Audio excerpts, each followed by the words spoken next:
I had just closed a major deal for the company when I received a ring from my girlfriend. Excited, I shared the news on Instagram, thinking she was finally ready to make our relationship official. But suddenly, my girlfriend's newly hired male assistant slapped me and flipped over my desk. "You're a director, for crying out loud. How dare you steal the gift my wife gave me? Have you no shame?" Instead of defending me, my girlfriend Gwendolyn said I didn't deserve my position and publicly announced that her assistant Rowan would take over the big project I had just secured. That's when I realized Gwendolyn wasn't planning to go public with our relationship. She was going public with him. The whole office was filming the drama on their phones, enjoying the spectacle. But I didn't get angry. Instead, I smiled and handed my employee badge to Rowan. "So you're the CEO's better half? Here, take the director position as my apology, wishing you both a lifetime of happiness." Seeing my unexpected reaction, a colleague pulled me aside and whispered, "Don't do anything rash. You can always land another project." But what he didn't know was that I wasn't being impulsive at all. Yesterday,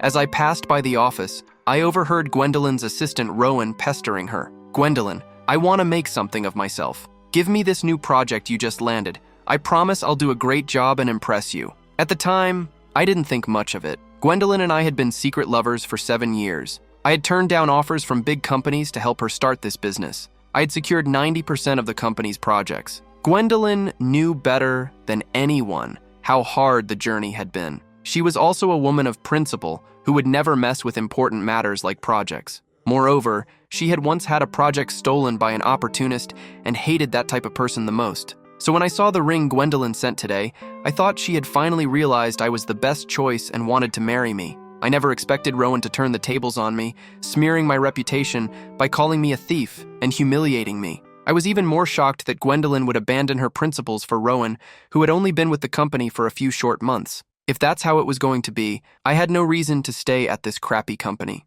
Gwendolyn still didn't realize I had seen through their childish scheme. She thought I was just jealous. She suddenly frowned at me. What's with the sarcasm? Ever since Rowan showed up, she always looked at me with prejudice. This time I didn't waste my breath arguing. I just calmly said, "You're overthinking it. I really am giving it to him. I was giving him both my girlfriend and my job." I was about to leave when Gwendolyn grabbed my arm and dragged me to her office, her face cold. The company wasn't big, and the office had poor soundproofing. As soon as she closed the office door, the employees outside, who had been watching the drama eagerly, started sucking up to Rowan, asking when he was getting married and having kids. Rowan responded shyly, "Having children is hard on women. I can't make that decision for her." He was already acting like Gwendolyn's official boyfriend. And because of Gwendolyn's silence on the matter, the employees believed it wholeheartedly. Hearing this, Gwendolyn's hand froze as she was pouring water. Realizing she owed me an explanation, she softened her usually stern tone. "Rowan's just a kid who doesn't know any better. He was just joking around. Don't take it to heart. He has relatives at the client company. This project was landed thanks to him." I gave her a speechless look. How ridiculous. The client, Thunder Tech, had a professional in-house tech team and didn't need to outsource. They had rejected collaboration from the start. I was the one who refused to give up begging and gifting until I finally got a meeting with the person in charge. He generously gave me 30 seconds, and I seized the opportunity to pitch our product. Seeing my capabilities, he tried to poach me with a high salary. When that failed, he agreed to collaborate. I had been pulling all-nighters and running around for this project, but she didn't see any of that yet. She believed Rowan's casual claim without question. If she had given it even a moment's thought, she would have realized that if Rowan really had those connections, he wouldn't be working as an assistant at our small, struggling company. Or perhaps she understood everything and was just playing dumb. Seeing that I remained silent, Gwendolyn lowered her eyes for a moment, then took the initiative to make me a cup of coffee. She leaned close to my ear and whispered, "I'm just pretending with him. You're the only one I'll marry." In the past, whenever we argued, would forgive her without principle as soon as she softened her voice and made promises.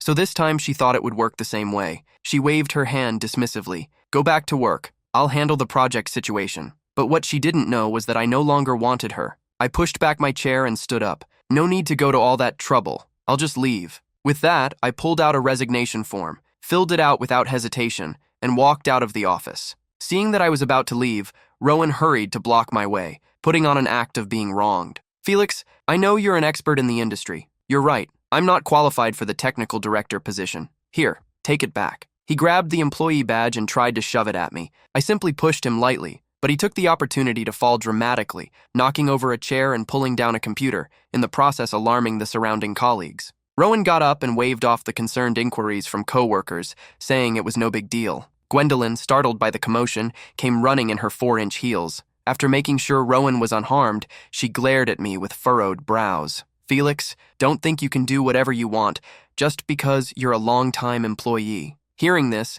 the surrounding colleagues jumped in to lecture me. Yeah, Felix, the old giving way to the new is for the company's development. Don't bully the newcomer just because you have seniority. The harshest words came from Jack, the protege I had personally mentored. So what if you landed a few projects? You're acting like you own the place. Got addicted to playing favorites, huh? Can't even respect a genius like Rowan. We had worked together for years, and I was the top salesperson. In the past, everyone respectfully called me Felix when they saw me. Now they were all gloating, staring at me with schadenfreude, eager for me to get lost. Whatever. Let them say what they want. I was done here. I left the company without another word. Gwendolyn chased after me, seeing no one else around.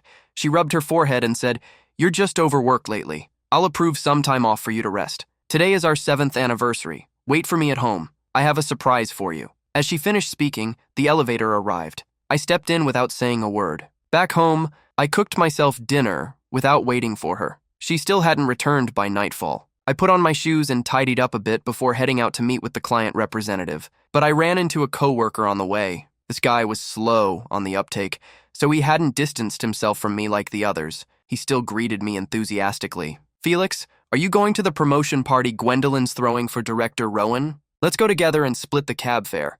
He happily said he finally didn't have to take the subway, but I shook my head. "That's not where I'm going." He gave me an awkward look. "Gwendolyn didn't invite you?" I nodded indifferently and walked away. I faintly heard him muttering, "Gwendolyn sure plays favorites," but I didn't look back. She never played favorites. She just favored Rowan for Rowan's sake. She could do anything. Breaking promises to me wasn't unusual. Previously, when I was hospitalized with pneumonia, she said she'd come see me after a meeting. I waited until dawn before she finally showed up, claiming she was working overtime, when in reality she was watching a movie with Rowan. A while back, we had an appointment to take couple photos. I waited in a suit until the store closed. She arrived unhurriedly, saying work had held her up, but she had actually taken Rowan shopping for some well-fitting clothes. There were countless similar incidents. Every time I questioned her, she would coldly scold me with a work-comes-first attitude. This dynamic was exhausting. At the cafe, the client representative looked at the progress report I submitted and exclaimed in admiration, "Felix, are you sure you don't want to switch companies?